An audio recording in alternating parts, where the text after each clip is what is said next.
नवाज शरीफ नाअहल हुए तो ख्वाजा आसिफ को वज़ीर-ए-आज़म बनने की पेशकश की गई और उनसे काबीना के नाम भी मांग लिए गए। तो क्यों ख्वाजा आसिफ इस पेशकश पर मुस्कुरा उठे और इसे हंसी में टाल दिया?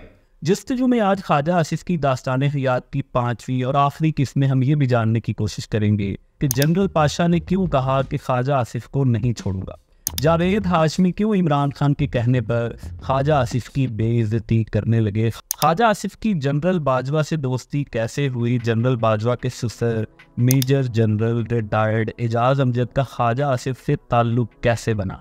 चौधरी निसार ने कैसे ख्वाजा आसिफ के वज़ीर-ए-आज़म न बनने में अहम किरदार अदा किया। ख्वाजा आसिफ ने क्यों बतौर वज़ीर ख़ारजा अपना घर साफ करने का बयान दे डाला। 2018 के इलेक्शन से पहले क्यों ख्वाजा आसिफ के चेहरे पर काली स्याही फेंक कर उन्हें वालिद का माजी याद करवाने की कोशिश की गई। ख्वाजा आसिफ ने कैसे अपनी अहलिया और भतीजी को रुकने कौमी असम्बली बनवाया। तैयबा बुल और चेयरमैन नैब का स्कैंडल कैसे ख्वाजा आसिफ की गिरफ्तारी का सबब बना।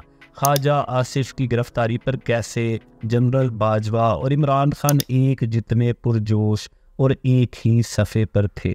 इमरान खान के दौरे हुकूमत में ख्वाजा आसिफ पर कैद के दौरान क्या गुजरी। सियालकोट के डार ख़ानदान ने कैसे इमरान खान की हुकूमत में भी ख्वाजा आसिफ की सियासत ख़त्म करने की कोशिशें जारी रखी। उस्मान डार की वालिदा क्यों फटे कपड़ों और नीम बरहना सीने के साथ मीडिया पर आ गई और सबसे बढ़कर सियासत में आने के बाद ख्वाजा आसिफ के असासे 50 मिलियन से 221 मिलियन कैसे हो गए। एक सियालकोट का बहुत बड़ा रंगबाज है,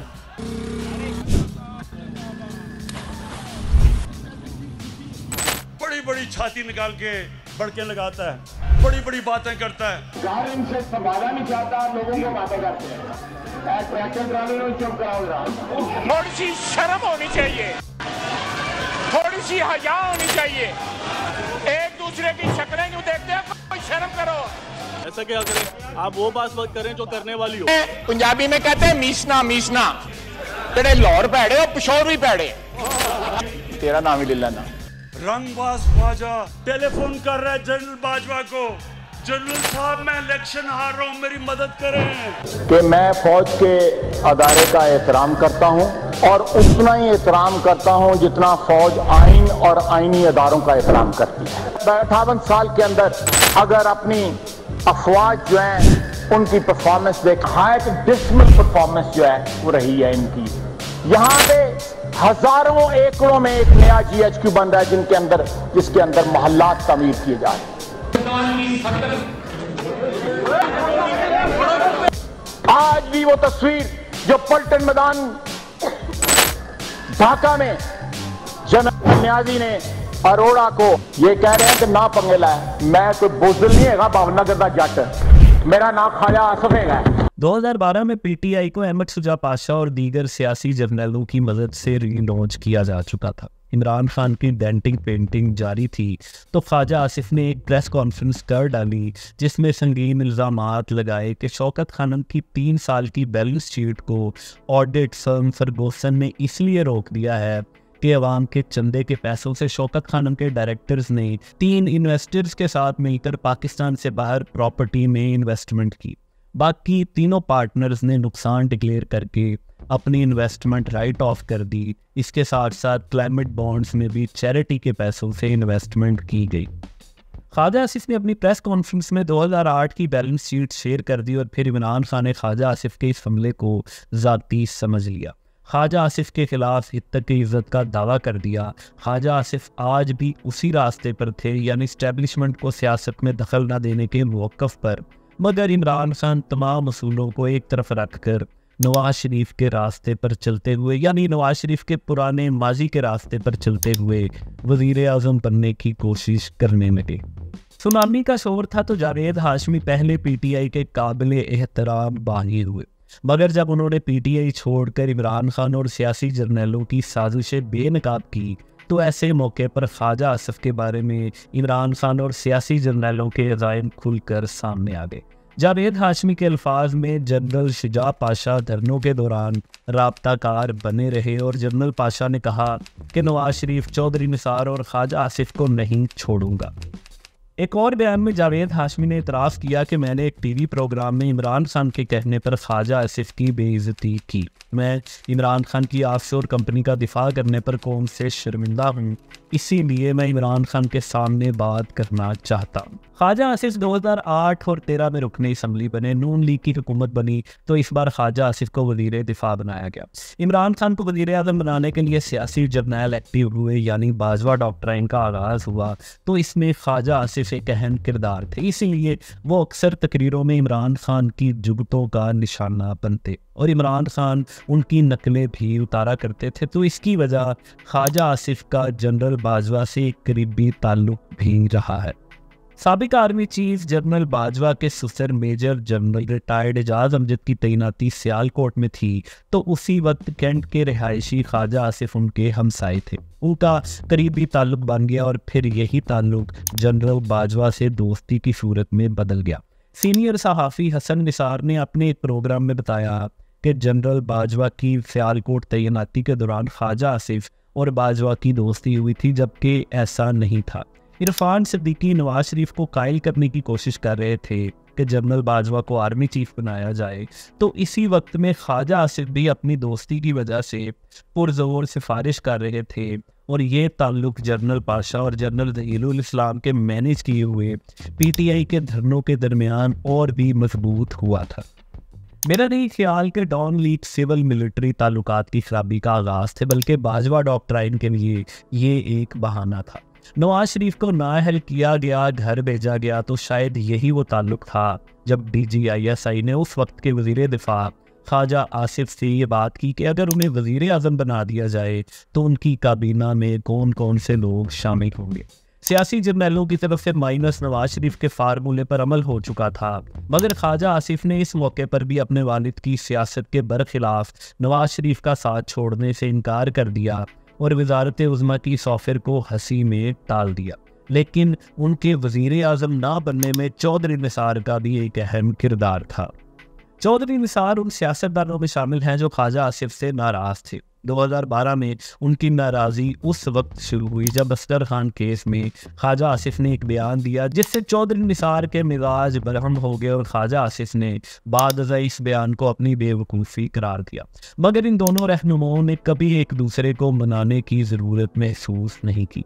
चौधरी निसार खुद भी वज़ारत उज़्मा के उम्मीदवार थे, मगर वो इसमें कामयाब होते ना होते, मगर वो ख्वाजा आसिफ को वज़ीर आज़म बनता नहीं देख सकते थे। चौधरी निसार ने नवाज शरीफ तक पैगामात पहुँचाए, मगर जब कोई तशफ़ी ना हुई तो एक रोज़ शाहिद खाकान अब्बासी के पास जा पहुँचे और उन्हें कहने लगे, नवाज शरीफ की नाअहली की सूरत में किसी जूनियर के मातहत काम नहीं करूँगा। ख्वाजा आसिफ को वज़ीर आज़म बनाए जाने पर तहफ़्फ़ुज़ात है। शाहिद खाकान अब्बासी और एयाज सादिक के साथ काम करने में कोई मसला नहीं है।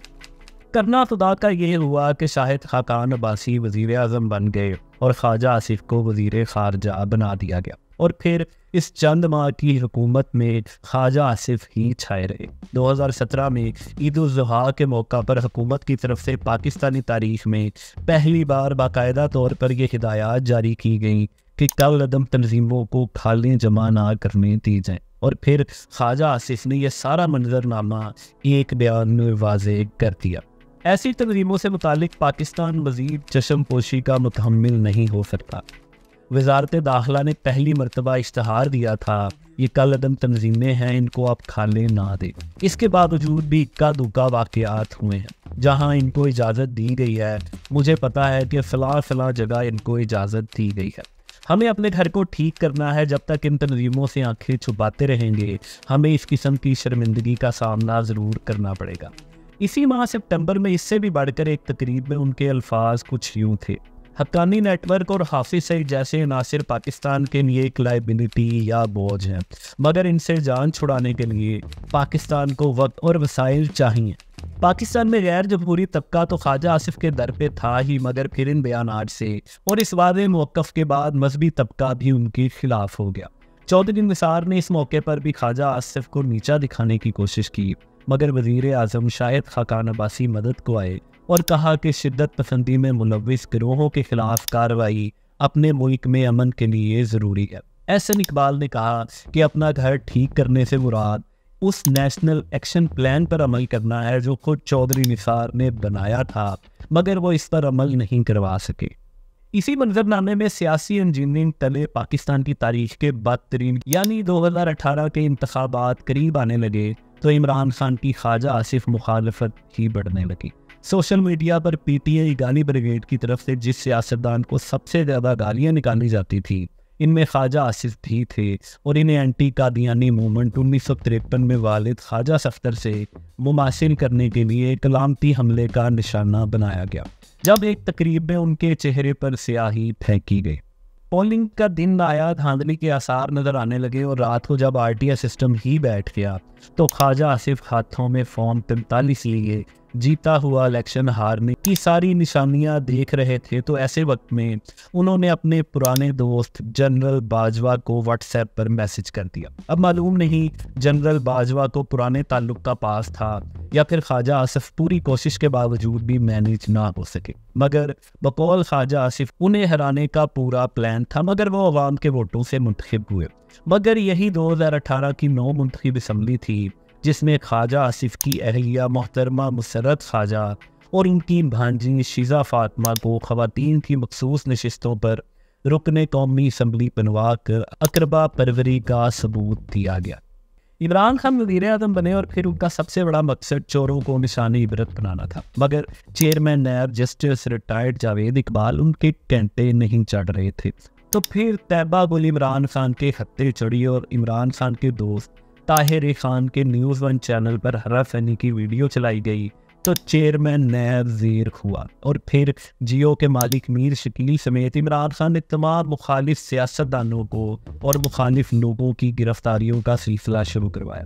ख्वाजा आसिफ एक ऐसे वाहिद शख्स थे जिनकी गिरफ्तारी के लिए जनरल बाजवा और इमरान खान एक ही शिद्दत से बेचैन थे। इमरान खान की बेचैनी तो हम बता चुके हैं, तो जनरल बाजवा की बेचैनी की वजह भी सुन ले।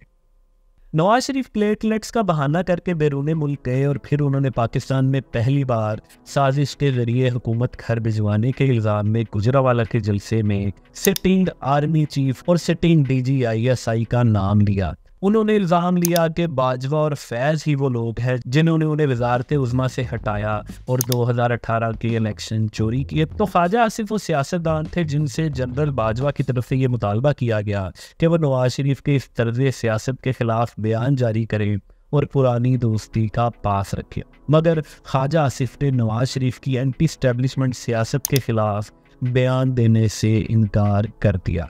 जनरल बाजवा को शायद पुराने ताल्लुक की वजह से ये यकीन नहीं था, मगर फिर दिसंबर 2020 की रात ख्वाजा आसिफ एहसन इकबाल के घर से मीटिंग अटेंड करके घर वापस जा रहे थे जब शाहराए दस्तूर पर उनकी गाड़ी को अचानक कई सरकारी गाड़ियों ने घेरे में ले लिया। उन्हें गिरफ्तार कर लिया गया। शदीद सर्दी थी, 6 सेंटीग्रेड था जब उन्हें नैब की जेल में ले जाया गया और 2 कंबल देकर कहा गया कि एक नीचे ले लें और दूसरा ऊपर। ख्वाजा आसिफ सर्दी से कांप रहे थे तो नैब के अमले का एक बंदा गर्म पानी की बोतल लाया और शहबाज शरीफ का पैगाम दिया कि सर्दी बहुत है, ये बोतल टांगों पर रख लें। ये वो वक्त था जब नवाज शरीफ, मरियम नवाज, शहबाज शरीफ और तकरीबन सारी लीगी क़यादत इमरान खान के सियासी इंतकाम में जेलों में बंद हो चुकी थी।